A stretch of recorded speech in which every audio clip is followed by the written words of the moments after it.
And you are live. Thank you. Welcome everybody in virtual land as well as on my screen. Unfortunately, I have to let my cleaning help in. If somebody will excuse me just a minute.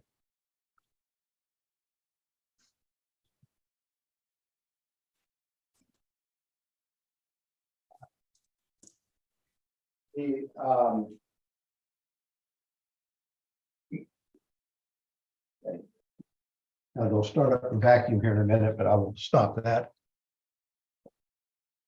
I welcome everybody to the monthly meeting of the Maritime Advisory Board. As is my method, I will go around my screen and introduce and welcome the members and guests that are here. We have Peter Trogdon, who's a member of the board, Alan Miller, who's a member of the board, Mike Tomasini, member of the board and vice chair, Stephen Rice from Economic Development, Frida Wildy, a member of the board, Jake Iverson from Watermark, who is a regular participant, Andy Fagley, member of the board. We have Eric Lashinsky from the Office of Planning and Zoning, who's going to talk to us about the comprehensive plan. We have Jackie Guild, also from the city of Annapolis. Madeline is our COA TV coordinator. We have Beth Bellis, and last but not least, we have Kimberly Consoli, who is our reporter. So with that, I had invited Eric to give us an update on the on the comprehensive plan, and particularly focus on what maritime issues are addressed, or how the maritime is addressed in the comp plan. So what I'll do is just turn it over to Eric and let him fill us in on what he has.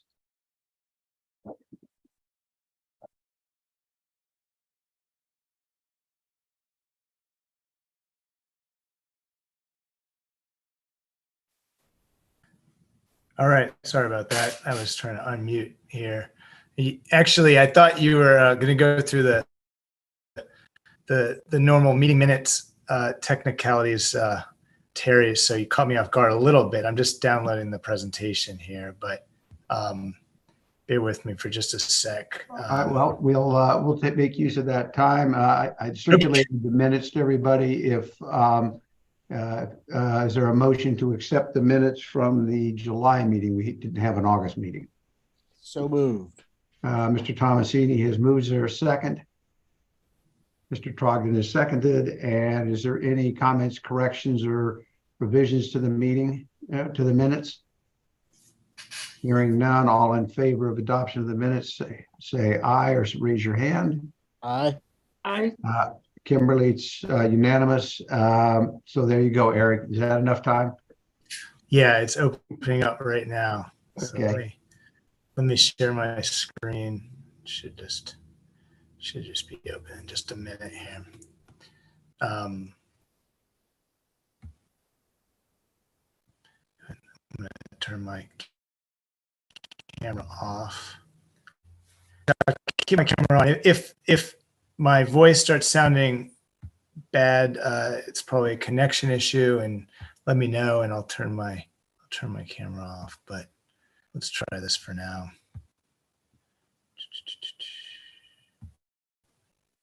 All right. Are you seeing the slideshow here? Is everybody seeing my screen? We do. Yep. Okay. I think there might be a slight delay, but thanks for the chance to present to you on the draft comprehensive plan. We've been doing quite a round of meetings this summer. We released the draft back in June 15th, and started a 90-day comment period, which is nearly over. So I just want to say right up front that the comment period does end this Thursday at noon, which is the day the Planning Commission will be meeting for their final time on this comprehensive plan. It's been on their agenda every meeting since June 15th. For those who don't have a chance to put a comment in, and I'll explain how to do that.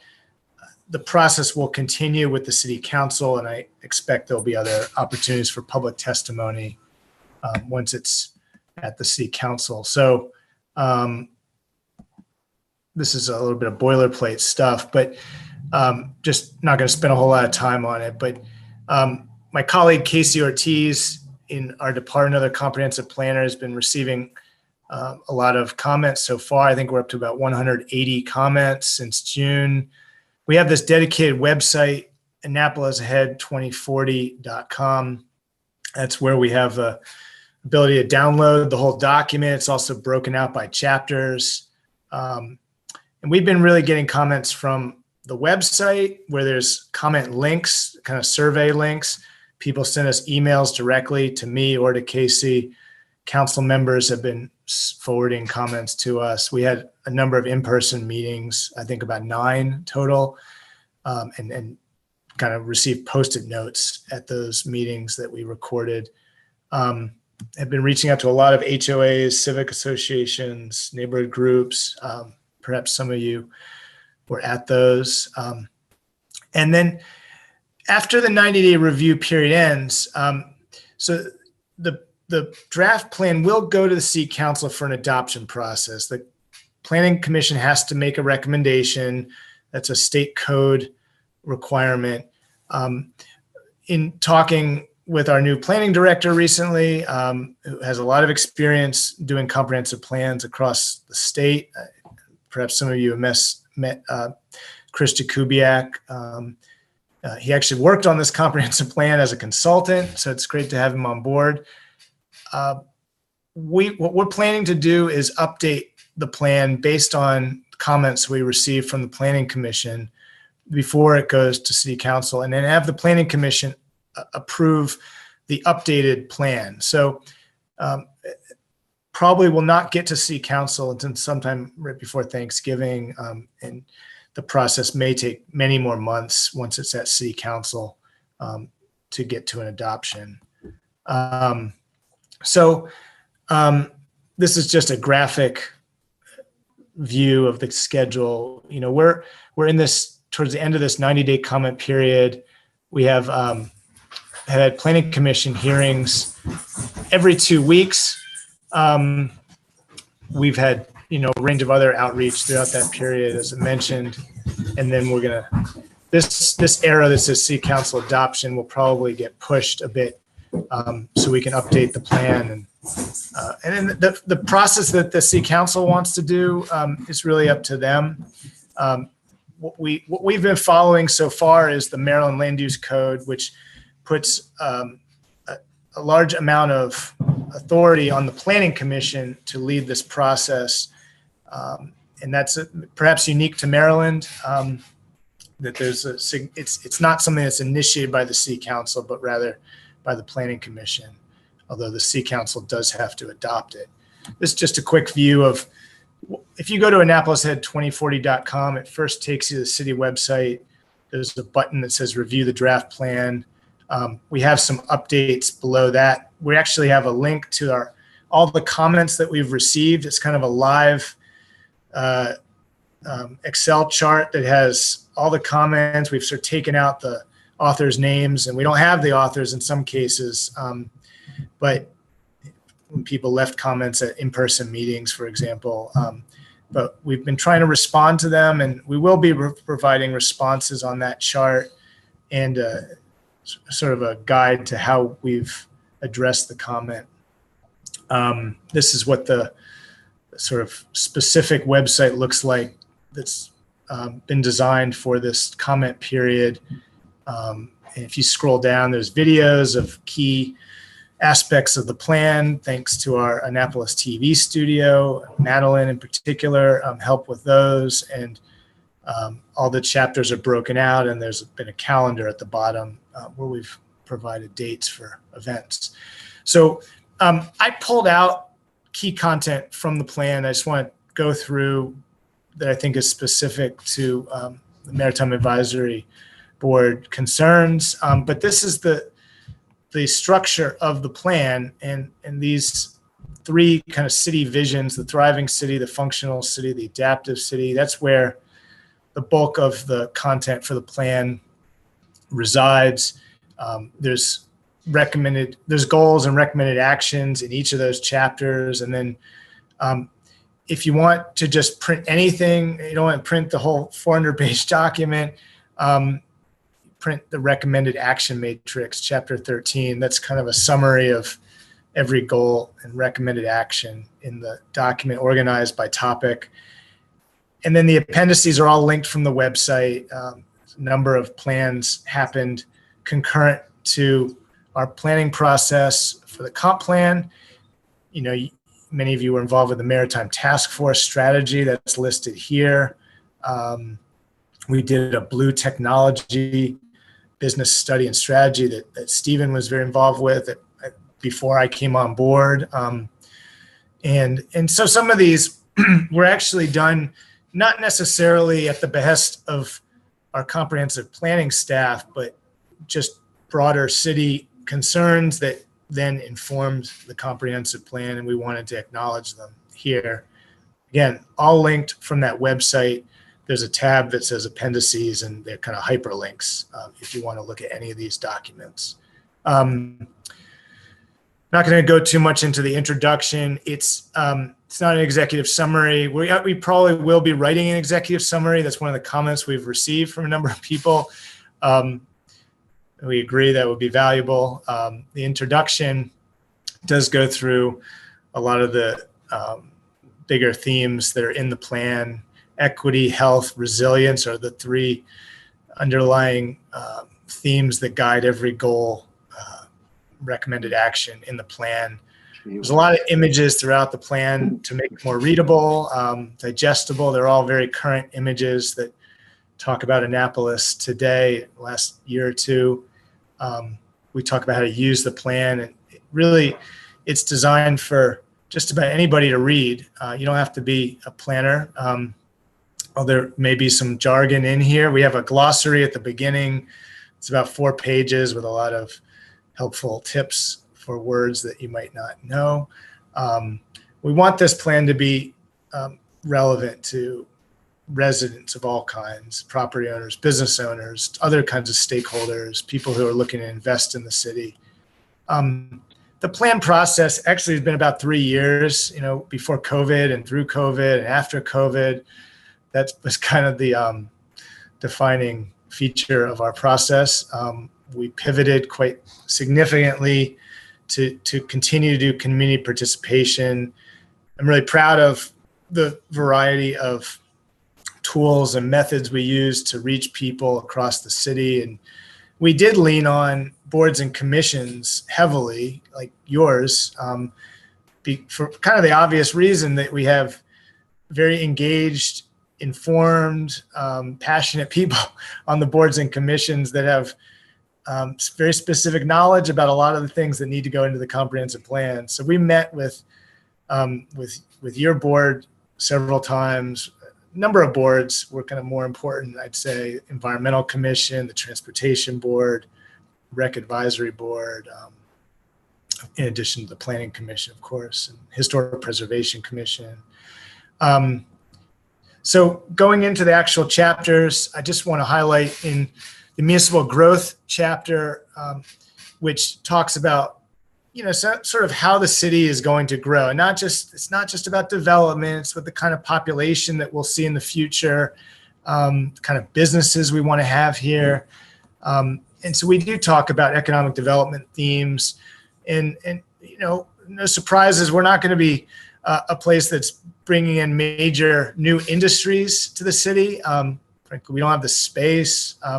We're going to be building on the things that we do well, the niche industries that are already here, tourism, small business, creative small business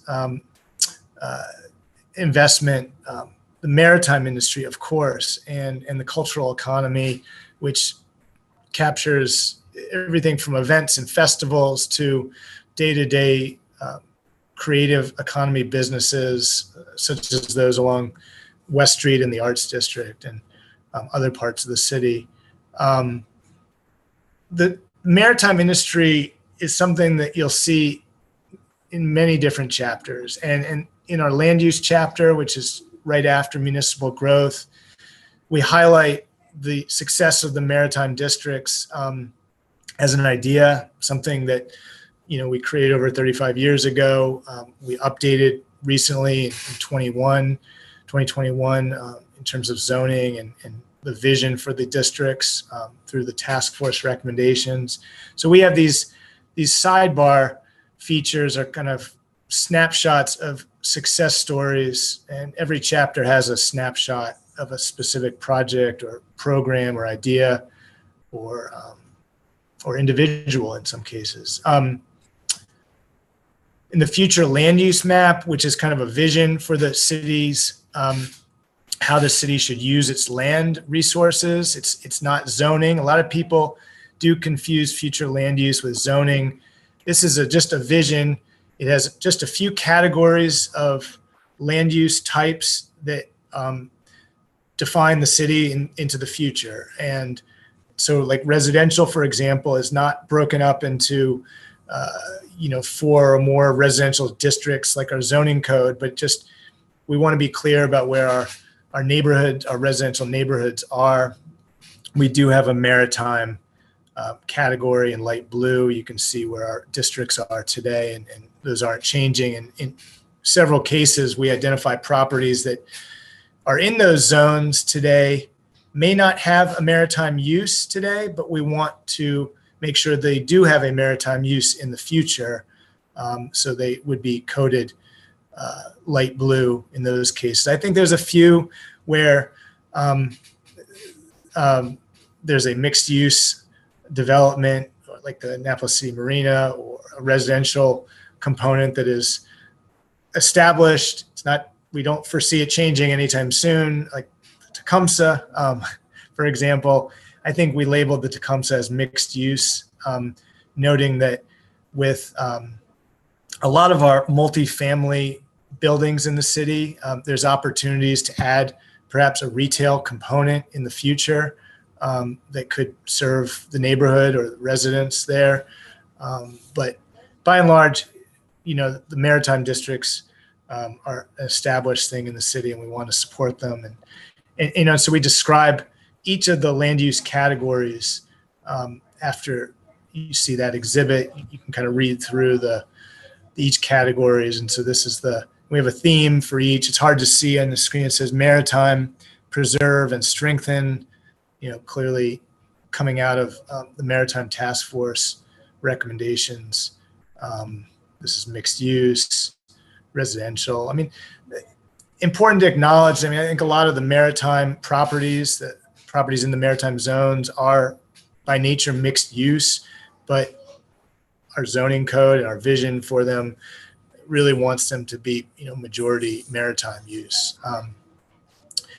One thing we have in this land use chapter that's kind of interesting idea, after we do comprehensive plans every 10 years for the whole city, we typically do smaller studies for small parts of the city. They're called small area plans or sector studies. We have this idea called a creekshed framework in here, which is to say, if we're going to plan around smaller parts of the city, perhaps we should be much more mindful of the watershed framework of the city, understanding that our land use decisions have tremendous consequence on our waterways, which are, in essence, the key to our economy, our culture, our reason for being here in Annapolis. And it's remarkable how many people in the city probably do not know what watershed they live in. I, for one, was surprised to find out my house is exactly on the ridge line of Spa Creek and Back Creek. So my front yard drains to Back Creek and my backyard drains to Spa Creek. But there's a precedent here from Ellicott City, which went through devastating floods several years ago. And one of the things that came out of that experience was a master plan for the city, kind of a comprehensive plan for the city that was grounded in their watershed, and all of the decisions in that plan are aimed at improving their watershed. So it's called the Ellicott City Urban Watershed Master Plan. And that's kind of the idea here. In transportation, the main thing to highlight is that we have a couple pages that talk about ferry service that we're seeing in the future. Obviously, the Bay Bridge expansion that we're keeping an eye on, though it's outside of the city, obviously has huge economic, environmental, transportation consequence to the city. With the ferry service, it's probably not news to anybody on this board that we're focusing on creating a short electric ferry run that would complement the water taxi service. There's plans, feasibility study underway by the Visit Annapolis Anne Arundel County Tourism Board to they're studying the potential for ferry service across the bay, with Annapolis as a major hub, something that would support the vision of the National Park Service, which is going to have a national recreation area in the near future. And that's something that's in Congress right now being discussed. So, ferry service has been talked about in the past. I mean, it used to be prolific before the bridge. I think there's an opportunity here. And so I just want to also, I should have said this at the beginning, but what I'm sharing here are page layouts from the actual draft plan. This is sort of the background for the goals and recommendations that you'll find in the plan. I mean, I think it's a lot more interesting to go through this material than to just walk through all the goals and actions. Those are more straightforward. This is kind of the context that is driving the goals and actions. Community facilities, chapter 7, it focuses a lot on parks and open space. Here you see the historic Cars Beach property that was protected last year. It'll be Annapolis's first public beach park on the Chesapeake. It's a pretty monumental achievement. We had relatively little focus on public water access in the last comprehensive plan 10 years ago. Sort of remarkable how much difference it makes in the change in just 10 years. That today in this draft plan, we have about 6 focused pages just on public water access in this chapter. We've been fortunate to be working in parallel on the city's first public water access plan with a consultant called the Volpe Center. It's been funded by the National Park Service. It was one of the recommendations that came out of the Maritime Task Force. This is just an assessment of what we have today. It's hard to see, but the light blue dots are all the city-owned parks, mostly street end parks. Light green are privately managed public open space. So you have St. Luke's, Crab, St. John's College, Chesapeake Children's Museum. The orange dots represent stormwater access easements that have the potential to be true street end parks or waterfront access points. So Hawkins Cove is actually an active project. Wells Cove, which you all are familiar with. There's a site across from the Eastport Democratic Club on Back Creek that you also are already familiar with. And we've been collecting a lot of recommendations through the public water access plan process for opportunity sites. So I expect that we'll be rolling out a draft of that plan before the new year and sharing the maps that show where we could possibly expand water access and where we see investments happening with our existing water access. So, in the pages that talk about that in this chapter, we have some historic images and some images of some of the barriers to water access that exist today, some of the data we've collected about access metrics with our current sites. Just sort of celebrate the range of places that do exist today that really quite remarkable Most of them need some additional investment. And if you look at our capital improvement plan that the city does every year, there's just been a dramatic increase in the amount of money going towards our water access sites in the city. We have, I guess I would say, a new recognition that there's a lot of deferred maintenance of bulkheads and our existing water access sites. Some of them are subsiding, and Public Works will be continuing to update these sites each year, almost like we do with our roadways. Whereas in the past, the sites were addressed a la carte, we'll have some dedicated funding moving forward for these sites. And we have a lot of sites that do have specific dedicated funding for specific projects, such as floating docks. I think there's about 6 floating dock projects in the CIP.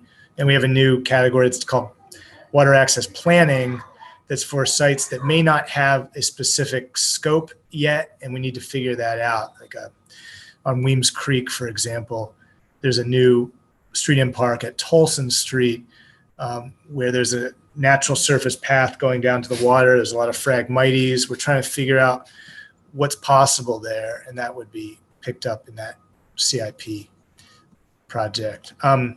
We highlight College Creek because it's unique in terms of being a very natural creek in the city. It will never be as developed as Spa Creek or Bat Creek, and yet doesn't really have that much public water access today. There's a lot of public land ownership on the creek, Anne Arundel County, the city, St. Anne's Parish, St. John's College, Naval Academy, the state, housing authority.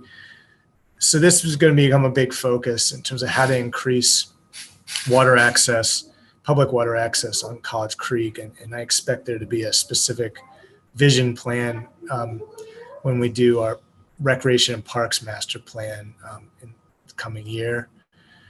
Finally, the last 2 chapters of the plan focus on the adaptive city. We have an environmental sustainability chapter and a water resources chapter. I'm really proud of the fact that these chapters focus on things happening outside of the city limits, which impact the city on our waterways, such as the reef restoration work that several organizations have been spearheading. But climate vulnerability remains the big story in this environmental sustainability chapter. I think we're seeing the 20th anniversary this year, or this week, of the Isabel and the impacts that had. I mean, we're going to continue seeing catastrophic flooding in the city unless we adapt to it and strategize. And the city dock project is obviously the big project aimed at that. But if you look at projected sea level rise around the city, there are other vulnerable places, Eastport in particular. And so there's recommendations for an Eastport resilience study.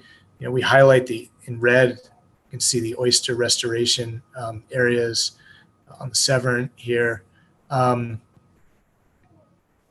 We use data from a lot of other sources, particularly NOAA, on these pages to understand where our sea level is headed in the next 20 years. And these visualizations were actually also provided by NOAA to show what certain sea level rise projections would mean at the city dock.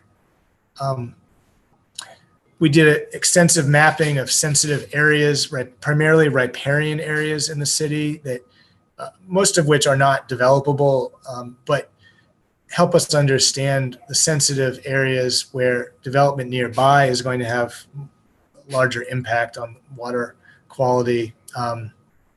And all these purple veins represent steep slopes and along our tributaries to our creeks and places where essentially the most sensitive areas of the city. Most are pretty important habitat areas today. We highlight the water quality sampling that's done by the Spa Creek Conservancy for Spa Creek and Bat Creek. That's kind of our baseline of healthy waterways, at least one of them. And then in water resources, this last kind of substantive topic specific chapter, it's both about the culture of our water and the infrastructure of it. So we do talk about our waterways and riparian corridors from a use perspective and kind of a environmental performance perspective. We talk about this potential for living shorelines where they make sense. On this page, you can see we've listed out the ones that currently exist in the city on the different creeks. There's funding available for living shorelines for a number of state and federal programs. We're working on one at Hawkins Cove. I expect there'll be one partly at Carr's Beach. Doesn't make sense everywhere, but that will be a theme that we'll be continuing at. Talk about water habitat opportunities. Again, the oyster reef initiatives. I think I read somewhere recently that the reef habitat building that's being done by the state of Maryland and its partners is the largest restoration project in history anywhere in the world, and we're certainly recipient of some of that. And then finally, kind of as we get into the infrastructure of water delivery and we talk about, our sewers and marine waste management issues is highlighted here, because we did make some strides in recent years with our no discharge zone and our cooperation with Anne Arundel County on that. And so we wanted to highlight it and make sure that stays front and center. So that's my run through of maritime themes in the comprehensive plan, and happy to take any questions. All right. Thank you, Eric. Peter, I think there's some background noise on you.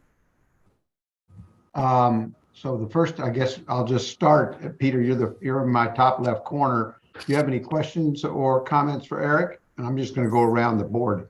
Well, it's so comprehensive. It's just overwhelming, all the information you've put together. So that said, I'm curious. I want to look at it. I'm just kind of interested to see if the document, what it says about the impact of the boat shows, spring and fall boat shows, and that interests me, of course. So that's just selfish me, but it seems so comprehensive. So thanks for all the great work. I appreciate the comments. There are a few nice boat show photos in there. I think the economic impact, there's probably some opportunity to highlight that may not. I mean, it's mentioned in there. I'm not sure it's like really the exact impact is spelled out. So if you have some information you'd like to share, that would probably be a good thing to include in our municipal growth chapter where we talk about the economic themes. Okay, I'll dig up some things. I think we have an outdated economic study on the impact from years ago, but it might shed some interesting light on that and where we've gone since then in terms of growth. So okay, yeah, thanks, Eric. Alan, you're the next one on my screen. Got to unmute.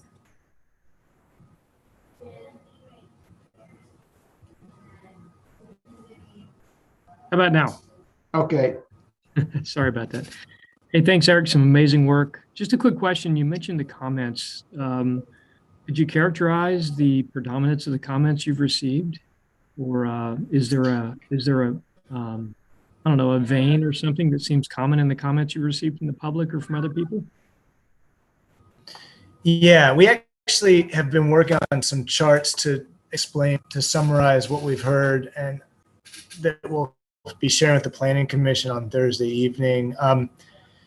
the majority of the comments I would say are related to our land use chapter, our transportation chapter, our housing chapter. I'd say, some of the ideas in our land use chapter about promoting more mixed use development. I think some people, when they see mixed use, certain images come up and it may not be accurate. And so there've been concerns about mixed use and why we're encouraging that. And we've had to clarify a lot of those questions. I mean, I'd just say that, today mixed use development in the city is more compact in most cases, more sensitive to surrounding neighborhoods than a lot of single use commercial properties.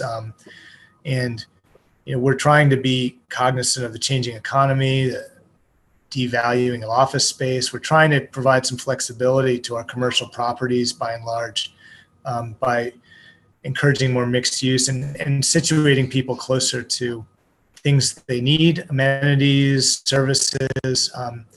There's almost every comprehensive plan going back 40 years has tried to encourage more mixed use development rather than kind of separated single uses that you have to drive to get everywhere. And so we've heard from a lot of folks that they want more walkable communities. And that's been a predominant theme throughout the whole comprehensive planning process. And one of the primary ways of doing that is to have more mixed use development. So we highlighted that project I shared on a slide earlier that just got finished on Annapolis Street in West Annapolis, the one that has a restaurant on the ground floor and some apartments above, fits seamlessly into the streetscape. We want to see more projects like that that are compatible with their surrounding neighborhoods. And so that's been just honestly having to clarify a lot of what the intent is. Housing issues are going to be a big continuing discussion topic, and there's no easy solution there. I think, the city is more unaffordable than it's ever been, and it's not like we're building a lot of new housing. And I think if you read the housing chapter, you'll see that we celebrate a lot of the sort of modest apartment homes that have historically defined the city, the duplexes, the triplexes, that you see throughout the city in our most desirable neighborhoods, most of which can't be built today by a current zone. They're not allowed. It doesn't make any sense to me. So that's one possible solution, is to allow for those sort of modest types of housing to be allowable again. And then on our corridor, our commercial corridors, we have recommendations for within the mixed use ideas. But I think just, the last thing I'll say in terms of like bigger comment themes, there's a lot of people are concerned about traffic and congestion in the city, and they equate that with any new development is going to encourage, more traffic and congestion. I think one thing I've had to say is that this comprehensive plan does not encourage more development. Believe it or not, it does not. You're not really find anywhere in here that's sort of saying we need to have more development. What it's doing is encouraging smarter, more sustainable development. Really sort of trying to get past the theme of the last 60 years, 75 years of Annapolis. The growth has been kind of the suburban development. That it came with. It's all auto oriented. And when you look at the kind of neighborhoods that define the city historically, they were designed much differently, and we want to learn from those examples and do much more sensitive development. If property owners, we've also had to tell people that city cannot turn off development or turn on development. We can simply guide what it looks like. Property owners have rights to develop their properties within the regulations that we have. And so we want to calibrate our regulations to get better results, projects that improve the city and benefit surrounding communities and environment. And so that's kind of like a mouthful, but there's just, I would say in general, um, a lot of support for this comprehensive plan, but then people kind of get into the details a little and we have to clarify some things. So. All right, Frida, you're next. Thank you, Eric, for you and your staff's work on this. And at this point, I have no questions. Thank you. Andy Fegley.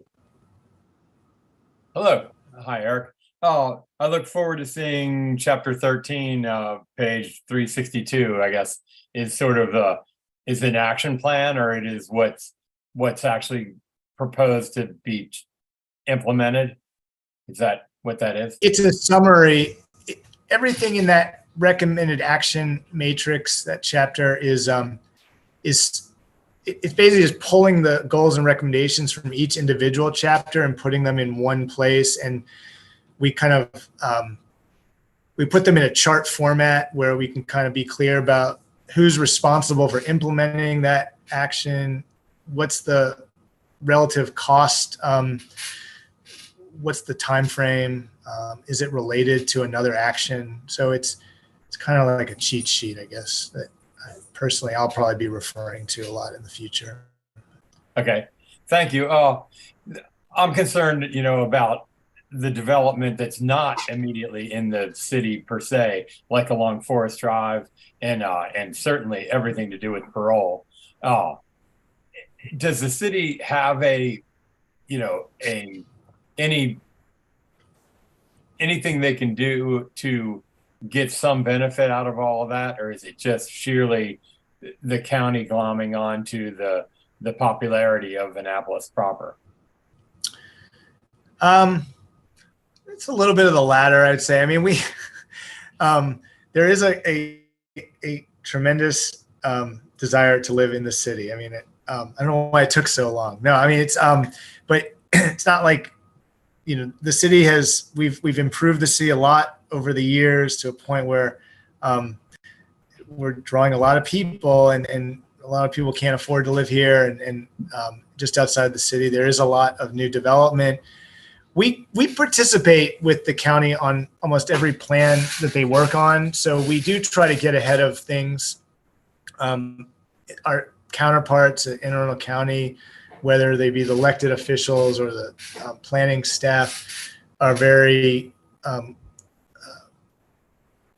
of responsive and coordinate with us on a lot of topics, and frankly appreciate our involvement, and we help bring people into the conversation that live right on the edge of the city. And so I guess one of the issues though is that, from the county's planning perspective, they're trying to prevent more sprawl throughout the county. And so if you look at their general development plan that they approved, I think maybe 2 years ago, there is an emphasis on steering more development towards what they call growth area, the growth town centers, I think is the term. Parole is one of those. Glen Burnie is another. Odenton is the third. And these are places that there's already a lot of development. They want to basically improve on what's there. I think, I know it's hard to see any real improvement maybe in parole over the years. It's still kind of a challenging place to navigate, but there is a lot of planning going on that's trying to make it ultimately not so car centric and a place that you could actually walk around in. And there is the county is building a large a transit facility at the Annapolis Mall that will be a connection point for a lot of bus service. And there's a lot of plans to increase the bus service that goes from Annapolis to New Carrollton, to Columbia, to Baltimore. And, the Annapolis Mall is going to evolve and probably become, more of a live, work, reach shopping destination. I think it's some of that will take pressure off of the city, I think, but in the short term, it may not feel that way. All right, I appreciate your response. Scott Allen. Yeah, thanks for all your work on that. I haven't had a chance to read it over, but I was interested in the integration, which you talked about, with the city's goals within the city proper, and having the county's goals on the perimeter, so you don't get a big difference of zoning.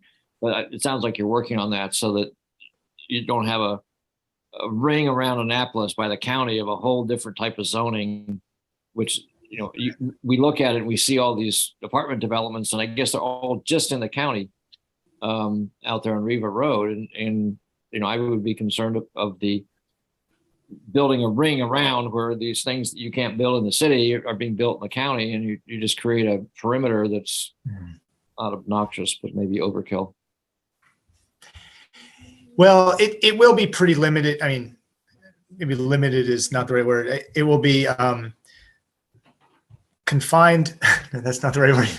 The parole is really where you're going to see the higher density development. I mean, the other parts of the county at the edges of the city are not really going to be changing anytime. So there's no plan to change the what's allowed in Hillsmere or Bay Ridge peninsulas, or just across the Severn. So I mean, I think it will be sort of limited in terms of the parole area. I think that one of the challenges in terms of city versus county goals, Forest Drive is going to continue just to be a sort of a work in progress, I would say. I mean, from the county's perspective, they're just trying to keep as many people moving on that roadway as possible. And it's their way through the city for county residents at one end of the city to the other. From the city's perspective, we're trying to create actually livable places along that corridor. And if we can get if we can get development along Forest Drive that actually situates things that the communities that are there could use and be closer to, I think it will be a success.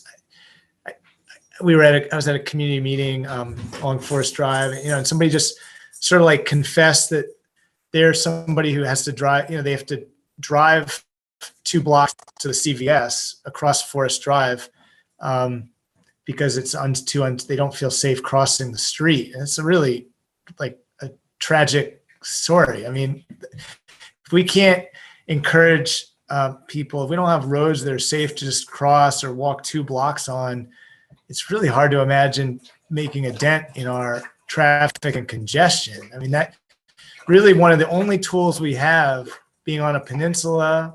We're not building more roads or wider roads. Is to just give people safer alternatives to get around without a car if they feel comfortable doing that. We have a lot of recommendations about our public transit system, and that's another solution. But I'm constantly having to tell people that, any recommendation that's aimed at improving walkability or bikeability in the city is not a knock against driving around in your personal vehicle. I mean, I'm going to continue driving my car, but we're sort of a one-dimensional city when it comes to getting around right now. So we could do far better. Yeah, the Forest Drive corridor for other than cars is, as you say, a little difficult. It's hard to ride a bicycle the length of Forest Drive. Yeah, I mean, it looks pretty dangerous if you want to go to the parole area on a bicycle. Not that you would, but if you were starting, right, I wouldn't encourage that. Yeah, that'd be dangerous. Right. The Anne Arundel County has been putting a lot of attention on Forest Drive and planning a lot of improvements to try to cut down on crashes and fatalities. It's probably a top 3 worst roads in the county. And there's a lot of federal money right now. It came through that infrastructure bill aimed at improving roadway infrastructure for safety purposes. And so we're trying to position ourselves to get some of that.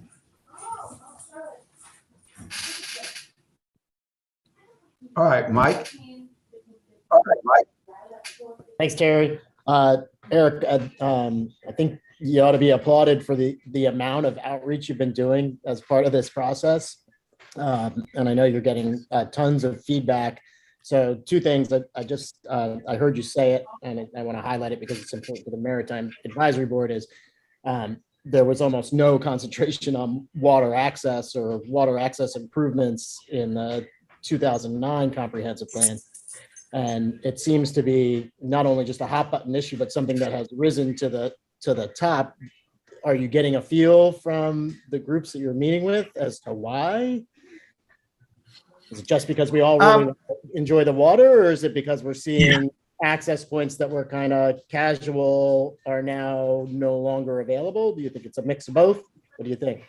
It is definitely a mix of both. I think, but I think it's actually more the latter. You know, I think that as the city has changed and people have moved here, and people don't necessarily haven't had the same culture of the city, that don't necessarily appreciate the informalities that maybe once existed in the city. Some of the places that people came to appreciate over years as a way to get to the water don't exist anymore. And so I think we've had this wake up call that if we don't start being more strategic and investing in the places we have and looking for ways to expand, then it's going to continue to diminish. And it's just, I found that the testimony around Wells Cove at the city council meeting last week was remarkable and very inspiring. So I think that's where we're at. And I do think that city council has answered in a lot of ways. Not, I think there's still some open questions, but. Okay, then my next one's not a real softball, but it could be based on the feedback that you've gotten so far on the draft plan. What do you think is the top thing that's gonna have to change when you come to a full plan?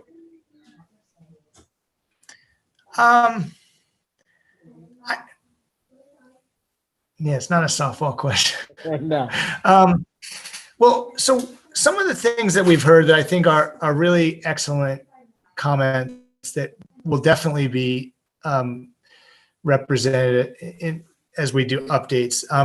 We got comments about better acknowledging the senior population in the city. It is our fastest growing demographic in the city, and we have the charts that kind of say that in our demographics chapter. It's chapter 2. And they're right. The people are saying that are right. I mean, this is there are a number of things the city can be doing to address that population, and so we're thinking about ways that we can be more clear in different chapters towards that population. I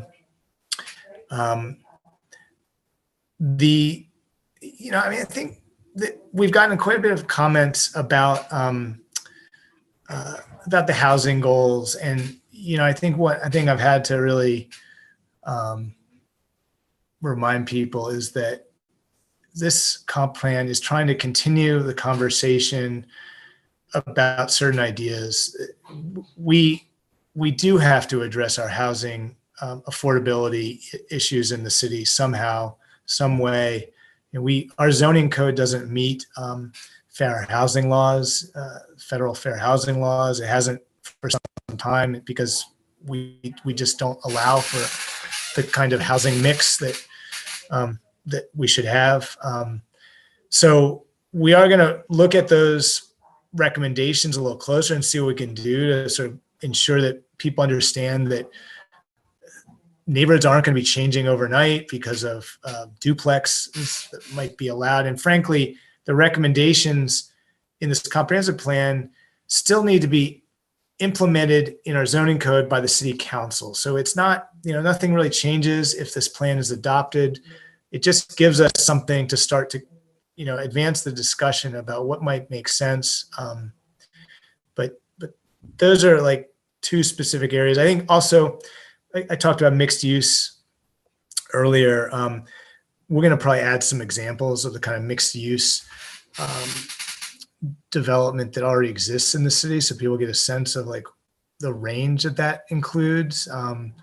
It's just like the misinformation that I think is out there about it is kind of troubling, and I think the more we can kind of clarify that it's something that Annapolis has always had to some degree, and it's just a really sensible way of developing, frankly, for efficiency and sustainability. But those are really the things on my mind right now. Great, thank you. That leaves me, and again, I echo what the other board members have said about the very, it was a daunting undertaking, and you've done a very good job of meeting that challenge. But I also have a couple of questions. So what I did not hear, and I'm going to preface it with the growth of short-term rentals in Annapolis, particularly Eastport, perhaps downtown in particular, has had a variety of impacts. Number one is you don't have neighbors, and my Burnside Street's a good example of that. And so what you have are weekend visitors. So the traffic and parking is exacerbated on the weekends, yet the streets are relatively, depending on which street, empty during the week. But it also exacerbates traffic coming into the city, because I would venture to say that given the lack of regional public transportation, most of these short-term rentals, or at least what I see in Eastport, come by car. So does the plan anticipate or address the future of short-term rentals? Yeah, it does. Thanks for bringing that up. That is definitely a topic of our times here. We actually include a couple pages on it in the housing chapter. It's towards the end of the housing chapter. I believe that's chapter 5. And the reasons in the housing chapter is, and not maybe in municipal growth or land use, it is having a significant impact on housing prices in the city. You know, a lot of properties are being dedicated to short-term rentals, and so they're sort of taken offline, and they then don't serve as long-term rentals or homes, long-term home ownership units. And so we wanted to be clear about and look at the trend of the growth of short-term rentals in the city. So we have a map of kind of taken at a moment in time this spring.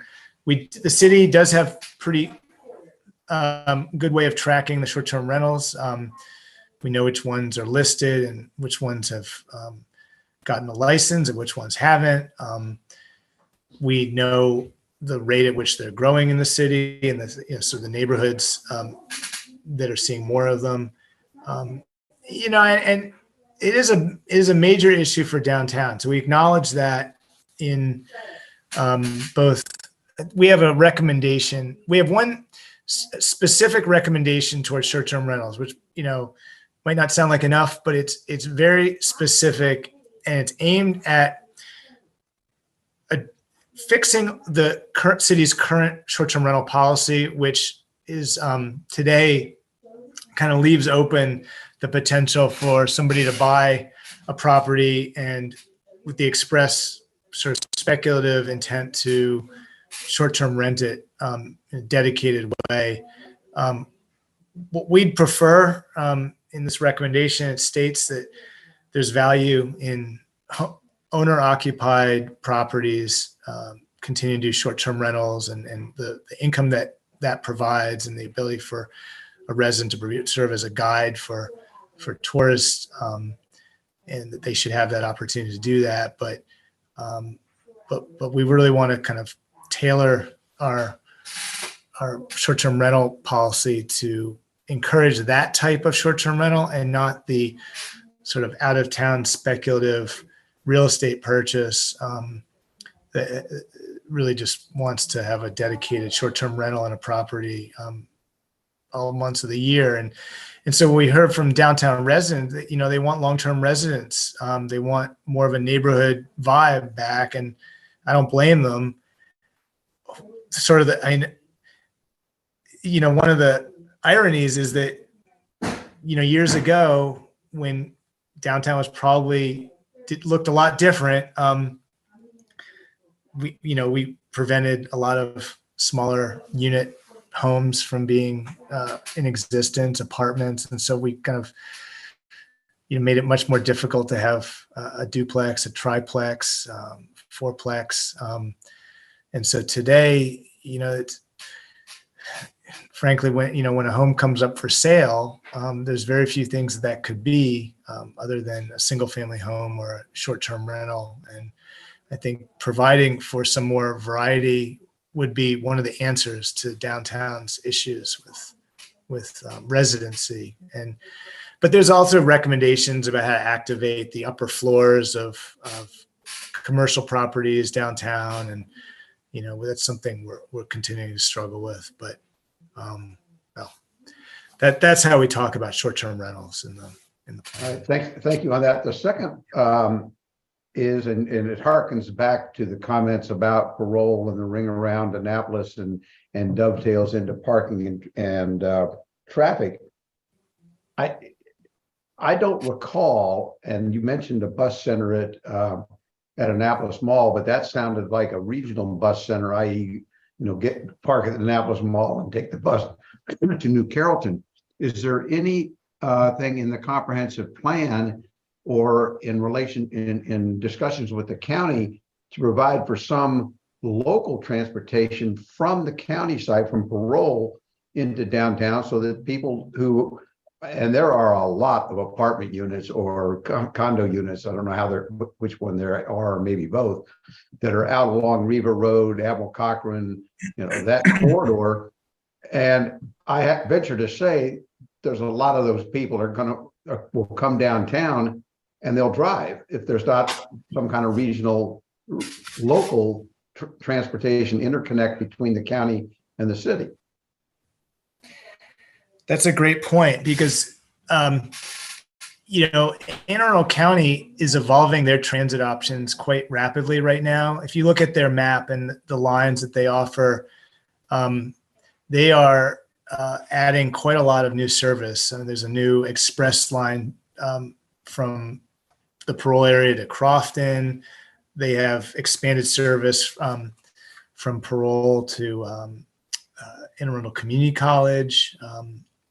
And there is coordination between Annapolis Transit and Anne Arundel County Transit, but it could be far better, in my opinion, because the service that you're describing, I don't think it really exists right now. And I think you're right that it needs to. And frankly, transit in general, and we say this in the comprehensive plan, the draft, can't just be a last resort for people. I think, and it's hard for some people to imagine transit in Annapolis being something you want to use, but that's really what we have to get to. And it's going to be different vehicles. They're going to be smaller, more agile, electric, and they're going to probably be running more frequently and perhaps even free in the future. So I've taken note of that, because I think you're right that keep allowing people to keep their car at home and take a bus to downtown on the weekends is definitely a high need. And frankly, even within the city, that I've talked to Alderman Savage about this. He's become a big advocate for improving our transit system. He's got constituents in his ward that have been asking for better bus service they can take, and from like the Back Creek area to downtown, and that could pick up, by the Bay Ridge Shopping Center. So there's issues even within the city that I think, frankly, we haven't done a reimagining of our transit system in decades. I think it's overdue. So that's, and maybe that's that point of expanding on that in the comprehensive plan, that's one of the things is to reimagine, or however you want to word it, but would be probably would be good. The third point is, I don't know if you saw the recent article that it looks like in the Pentagon's budget that there is some move afoot to get Joint Spectrum, which is the major stumbling block for the development of David Taylor, to move. They've got a 25-year lease and they're only 15 years in or something like that. To get them to move so that that project can move, that development can move forward. I don't know whether the comprehensive plan should address what downtown will look like with David Taylor being developed, because it included water taxi service from downtown to David Taylor, and vice versa, and the master plan for David Taylor, I recollect, included a hotel, small hotel, and tech centers. So that's, I think, going to just probably ought to be addressed in some fashion, that may be on the horizon. That's a great point. I did read that article and I was thrilled to see it, because I think there's a tremendous opportunity with that site that would benefit the city, and potentially create like a new paradigm for living in this area. So I think you're right. I mean, I think there's value in including that in this comprehensive plan, and just no different than we talk about the Bay Bridge or some other asset that's just outside the city limits, and wanting to be more involved in that. I think there's no question we'll be involved in David Taylor if it moves forward, when it moves forward. So that's a great. Thanks for reminding me of that. I think we can definitely. That was all I have. If does anybody have any follow-up from the various questions, or otherwise I'll let Eric go get dinner and a beer, and we'll press on. All right, Eric, thank you. That's very helpful. Right. We will probably have some, actually we've had comments which you can take as part of the submission. And obviously this was taped, so it's easy enough to go back.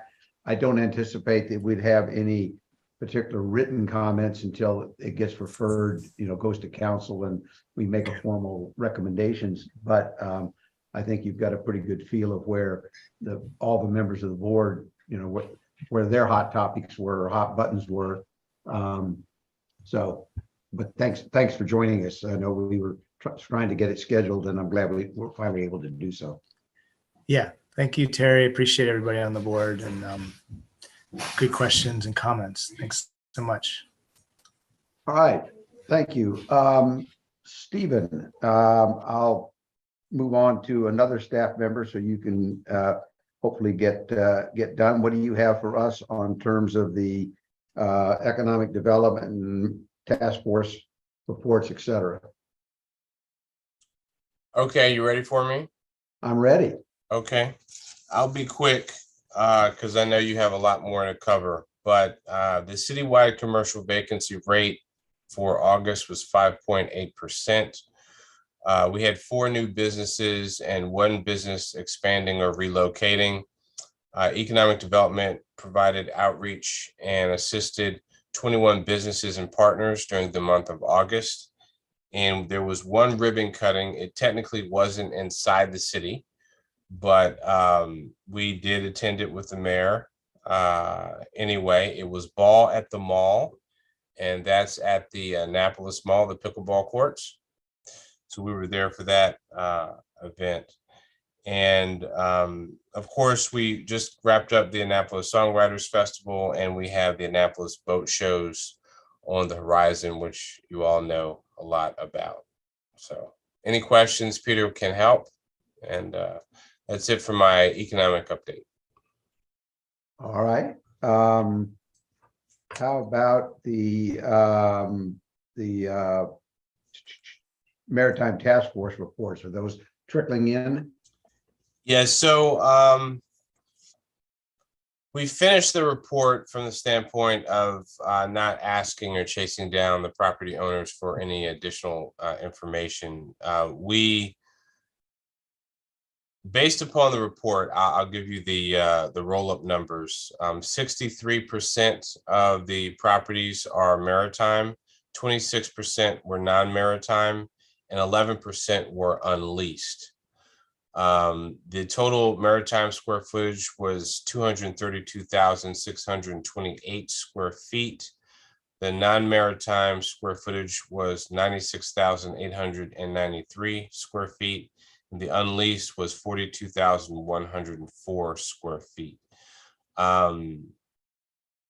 So at this point, I'm actually gearing up for another ask because we want to, of course, do this annually. And so we need to know what the numbers are for 2023. So I've transitioned to that or focusing on that, but those are the numbers based upon what we did receive. And then I will also share, there were some questions in previous meetings with regard to response percentages. And so 46%, almost 50% response rate is what we had. So we want to, of course, increase that this next go round.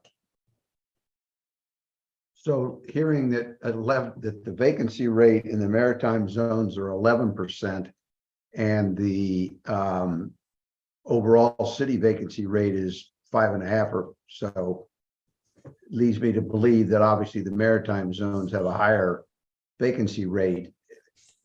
What do you have any thoughts as to what that's attributed to? Sure. I don't think we could actually make that conclusion. I think the information that we have is just too incomplete. When we look at and I don't have it in front of me, but the vacancy rate specifically for Eastport is very low, and it's actually below, as I recall, the citywide vacancy rate. And so we can extrapolate, Eastport, of course, Eastport and Maritime isn't, there isn't a complete overlap, but I think it's fairly close. I suspect that the Eastport number is more accurate. Okay. Anybody have any questions for Stephen? All right. Mike. Hey, Stephen, a couple of years back, and I think this may have been interrupted by COVID, the city took a booth at the boat shows to promote Annapolis as not a destination for boaters, but a destination for maritime businesses that were looking to headquarter in the city. Is that something we're thinking about getting back to? Have you partnered with the boat shows on that kind of outreach? So we actually, you're absolutely right. We had big plans, and I won't go into all that, but we don't have any plans at this juncture to have a booth, but we will be making ourselves known and available, and we will be participating. Thanks. Anybody else? All right, Stephen, thank you. I don't think there's anything else on the agenda for you at the moment. So let's turn to, I'll take it next. Beth, I circulated, thank you, Stephen. Beth, I circulated your report to the board. And I think at this point, rather than you just rehashing the report in the interest of time, does anybody on the board have any questions for Beth about the various updates that she gave in her written report? All right, I do. So do I, Terry. Okay, go ahead, Mike. Mine's a simple one. I thought it was a great comprehensive report, and it's great to get it kind of before the meeting. But so I'm glad that we're continuing that. My question was, there was just one notation about the Tucker Street boat ramp, and about there's a seems to be a disagreement in I don't know, idealizations of what the boat ramp should look like as regards to a floating pier. And it feels like there's a majority of people who would like to see it, and then there's a minority of people who are against a floating pier. I'm just trying to figure out what's the pushback for a floating pier along the side of the boat ramp at Tucker Street. So I think I would say that if you lived on Tucker Street, you can understand there's a great deal of traffic down there, and there is a lack of parking spots. So I do understand their concern, but it's a boat ramp. I mean, everybody moved next to a boat ramp, and everybody moved in after the boat ramp was there, and the boat ramp is failing. So it wouldn't be responsible for the city to just let it fail. And we did a survey monkey. We did all of our outreach years ago, and the majority of city residents indicated that they did want a new ramp and they did want a floating pier. So the city has engaged some contractors to engineer an L-shaped pier that comes out of there and a standardized ramp. And by standardized, I mean, I think it's 15 foot wide and it goes to a mean depth of 4 feet. So it would be where you could launch a normal boat. And so what I would say in their defense is that they have had some difficulty in Williams Creek. And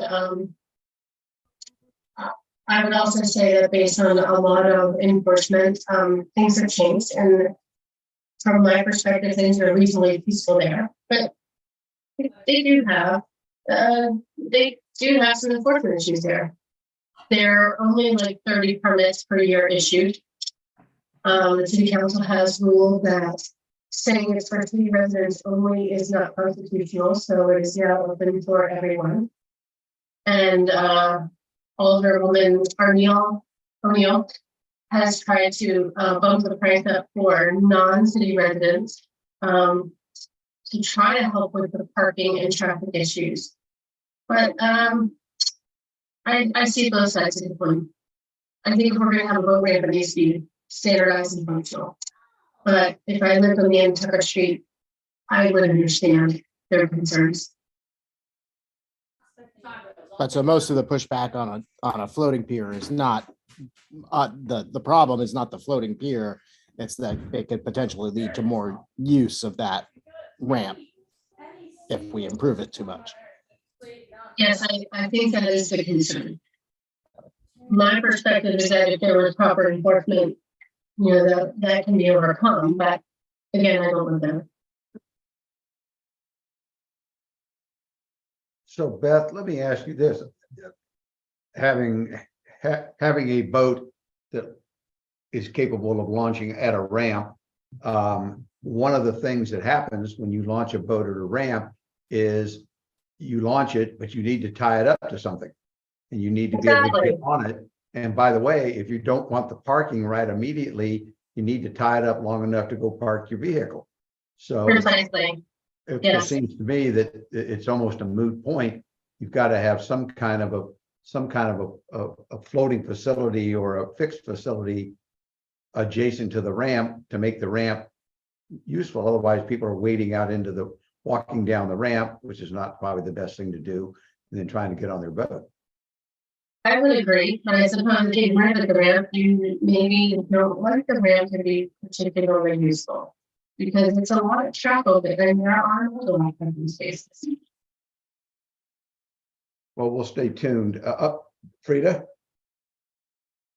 Yes, I had a question. Are we allowed to share parts of your report, Beth, with neighbors? I think my neighbors on 4th Street would be very interested to hear what you have to say about the dock at the end of 4th Street and the repairs and everything for that. Sure, yeah, it's a public meeting. And for public consumption. And Beth, I had one comment about the 6th Street. You indicated that due to lack of funding, that the pocket park is no longer in the budget or in the plan. And my my question is, what was I mean, how much should have been dedicated for the pocket park that resulted in it being cut? So, public works and bylaws, that's me. But certainly waterway improvements were really influenced upon that because it wasn't about boats. That was the vision that President Keelan had in public works, and it was a great vision. I wish that it would have stayed, but certainly I don't understand entirely the budget, and unfortunately, it's parsing, but I don't have more information. So my suggestion would be, and we have one of the two presidents on the board, is that maybe the city should reach out to ECA and EBA, because they would have a vested interest in, something more than just an asphalt dead end at the end of 6th Street, and see if they don't come up with some ideas on how to either A, fund it, or B, beautify it a little more than now that that's been cut. I think that would be nice.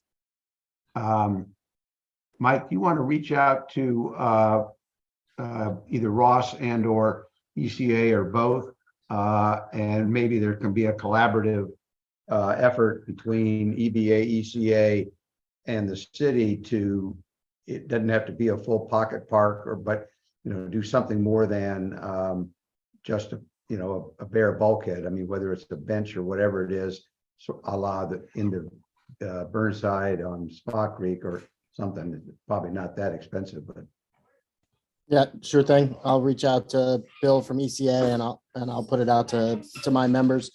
Also, I mean, this is a really good example, Terry, of what we worked on with the Maritime Task Force, which was if there are businesses that are looking for additional flexibility for non-maritime tenants, well, in investing in improvements at street end parks, True. is one of the True. ways that you Very can true. get that.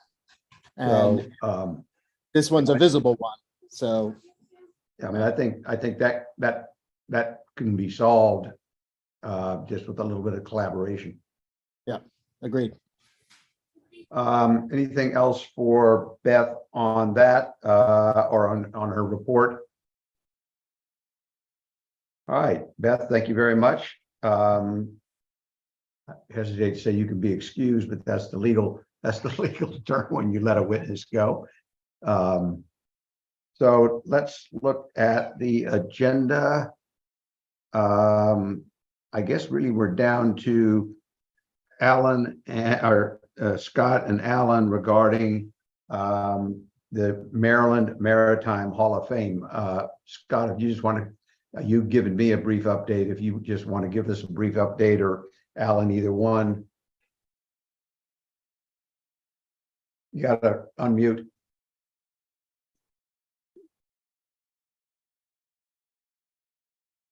Sorry about that. Yes, as I reported to you, Terry, we've formed an informal committee to look into the process, and we call a steering committee.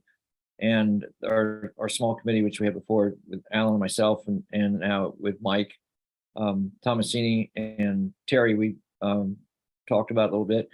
And we've enlisted Dick Franyo at the boatyard because they have the plaques, the busts, whatever, from the previous Maritime Hall of Fame, and also Mary Ewenson, and both agreed to volunteer. Mary is very pro having diversity and other things than what she had termed, according to Dick Franyo, was that the old Maritime Hall of Fame was just rich white man's.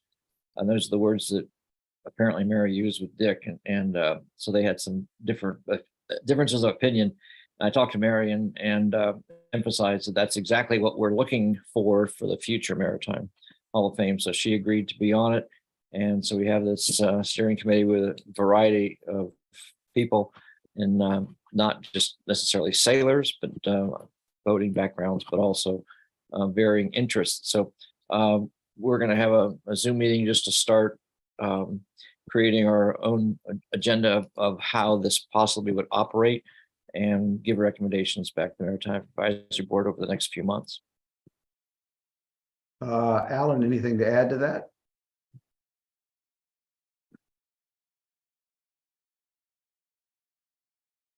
There we go. All right, now it works.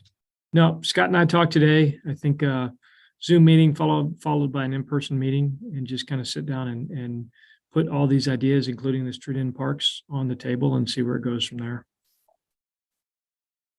Any questions on that topic?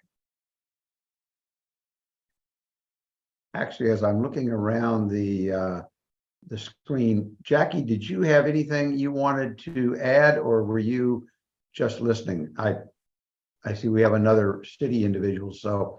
I am just listening and here if for any reason there are questions on something that no one else can address. Okay, thank you. I just didn't want you hanging in there thinking, waiting to be called upon in case you had something you affirmatively you wanted to do. No, now that I'm working with Beth, I'm trying to stay up to date on everything that you guys are up to as well.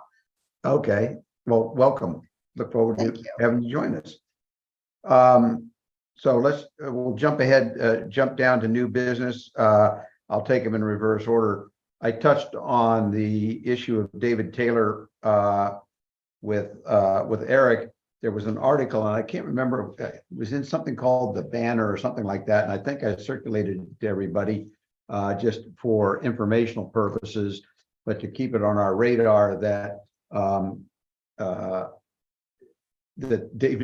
there may be movement afoot to finally get David Taylor off the ground.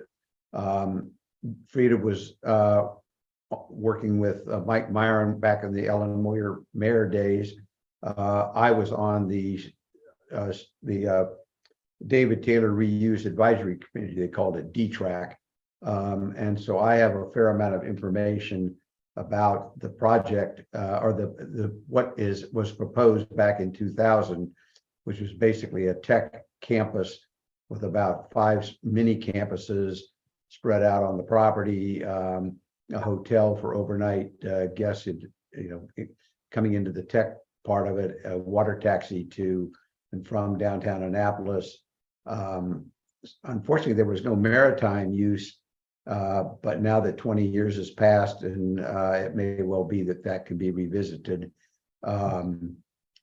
as we move forward. But I just wanted to keep it on everybody's radar. If anybody's interested in looking at what the plans, I have a set of plans that were initially approved by the county way back in 2000, 2001, somewhere in that time frame, when they took over the property and then deeded it right back out to Annapolis Partners. But it would be good. It'll be hopefully in our lifetime be able to see something develop there besides just barren, dilapidated buildings. The opportunity there is tremendous, and I can only imagine if they put a town center over there, what the community en route going into there will think. But they have some plans, so we'll see. And last but not least, I provided everybody with a copy of the proposed Title 15 Port Warden section update. I think, and I'm going to the comment that, or the thing that caught my eye was probably the trickiest part is how to define the harbor lines and the lateral lines and computing those. There was one comment I did get was that the language in the Title 15 Port Warden section would be inconsistent with the current mooring policy, and that the mooring policy would have to be modified, having to do with how long you can be off your mooring without losing your privilege to the mooring. I think one was 60 days, one was 75 days. So there was just an inconsistency there. But if anybody has any comments or thoughts, either speak up now or send them to me in the next week or so. Ross is out of town, and I was going to meet with him or have a conversation with him about this, and then perhaps bring it back up with any final comments at our October meeting. before it gets introduced at council. I don't know what their timing is. I need to talk to him and he's out of town at the moment. So that's the update on Title 15. Does anybody have any initial thoughts on Title 15? Andy? Oh, are you speaking of leased moorings from the city? Right. Okay. Yeah. All right. Anybody else have anything for the good of the order? I think we've run through the agenda and it is approaching the time when they would be sounding the horn at Pip Moyer Center if we were there. So is there a motion to adjourn? Andy Fagley moved to adjourn. Peter Trogdon seconded. All in favor? Aye. Thank you all. Thank you, Kimberly. Thank you, Madeline. Thank you, Jackie. And we'll see everybody